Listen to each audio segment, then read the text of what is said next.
అది ఫ్రాక్చర్ అవుతుంది.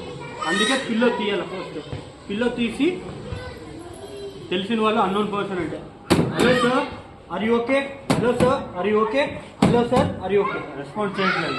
Next step pulse check చేయాలా, బ్రీతింగ్ చెక్ చేయాలా. పల్స్ చూస్తున్నా, పల్స్ లేదు. బ్రీతింగ్ చెక్ చేస్తున్నా, బ్రీతింగ్ లేదు. నెక్స్ట్ స్టెప్ తెలిసిన వాళ్ళు పక్కన ఎవరైనా ఉంటే వాళ్ళకి చెప్పాలా, సార్ పేషెంట్ రెస్పాన్స్ చేయట్లేదు, అంబులెన్స్కి కాల్ చేయండి. లేదంటే అపార్ట్మెంట్లో ఉంటాయి కదా ల్యాండ్ లైన్లు ఎలాగని వాళ్ళకి చెప్పాలా, కాల్ చేయండి. వాళ్ళు ఇమీడియట్గా కాల్ చేస్తారు. లేదంటే ఎవరినైనా హెల్ప్ తీసుకోవాలా, ఎందుకంటే ఒక్కరే ఇచ్చాక కాదు, ఆయాసం అవుతుంది. ఆ టైంలో నిప్పల్ నుండి మిడ్స్టమ్ తీసుకొని ఇది రైట్ హ్యాండ్ లాగా ఇంటర్లాక్ చేసి ఇలా స్ట్రైట్గా ఉండాలి, షోల్డర్ కూడా స్ట్రైట్గా ఉండాలి. 1 2 3 చూడండి ఎంత డెప్త్ పోతుంది, ఆ డెప్త్ పోవాలా. 3 4 5 6 7 8 9 10 11 12 13 14 15 16 17 18 19 20 21 22 23 24 25 26 27 28 29 30. కొంచెం గ్యాప్ ఇచ్చి చేయాలా. సడన్గా ఇస్తాను నేను వస్తాను నాకు సిపిఆర్ సడన్గా అంటే అది కాదు, అది ఇస్తే కాదు.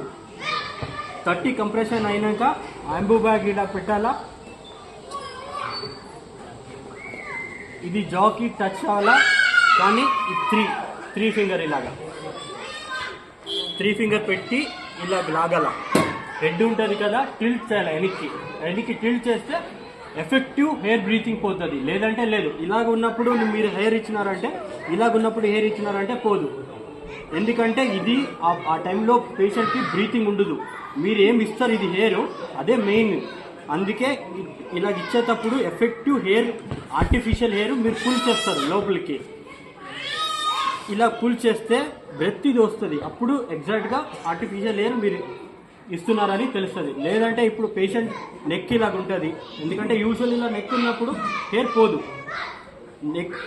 హెడ్ని ఇలా టిల్ట్ చేసి 3 ఫింగర్ ఉంటుంది. ఎందుకంటే ఒక్కరికి నేను ఇక్కడ పెట్టుకుంటా, నువ్వు ఒక్కు అంటే అది కాదు, మీ చేతిలో కావాలా.